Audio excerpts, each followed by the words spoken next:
ভুল করে আপনি আপনার মোবাইলকে অপরিচিত কোনো ব্যক্তির হাতে তুলে দেবেন না। যদি আপনি আপনার মোবাইল কোনো অপরিচিত ব্যক্তির হাতে তুলে দেন, তাহলে কি ঘটনা ঘটতে পারে এই ভিডিওটার মাধ্যমে দেখাচ্ছি।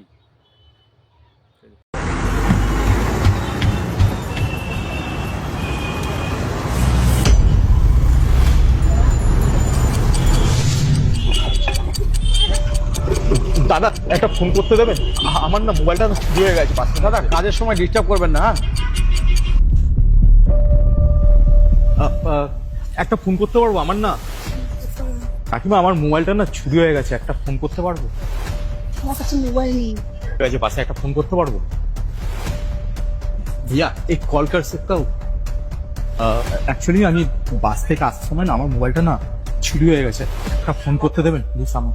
না না না, আপনি অন্য দাদা আমার না মোবাইল চুরি হয়ে গেছে, একটা ফোন করতে দেবেন? দাদা দাদা দাদা দাদা আমার না মোবাইল চুরি হয়ে গেছে বাস থেকে আসার সময়, একটা ফোন করতে দেবেন প্লিজ? দাদা আমি অচেনা কারোকে ফোন দিই না। দাদা 785096। হ্যাঁ দাদা এই নাম্বারটাই।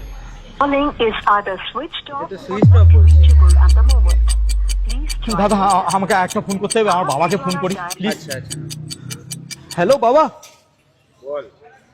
বাবা আমি বলছি, আমি না বাস থেকে আসার সময় না আমার মোবাইলটা চুরি হয়ে গেছে। এত কেয়ারলেস কেন? বাবা বাবা ওর মধ্যে না আমার না অনেক ইম্পর্টেন্ট ডকুমেন্ট আছে, তুমি না একটুখানি দয়া করে না অরুণ কাকুকে নিয়ে না লোকাল থানাতে গিয়ে একটা কমপ্লেন করো। ঠিক আছে, তুই কোনো গাড়ি ফাড়ি নাম্বার ফাম্বার নিয়েছিস? 8460। ঠিক বলছিস তো? হ্যাঁ বাবা ঠিক বলছি।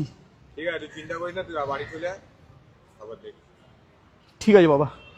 দাদা থ্যাংক ইউ দাদা, থ্যাংক ইউ। ঠিক আছে।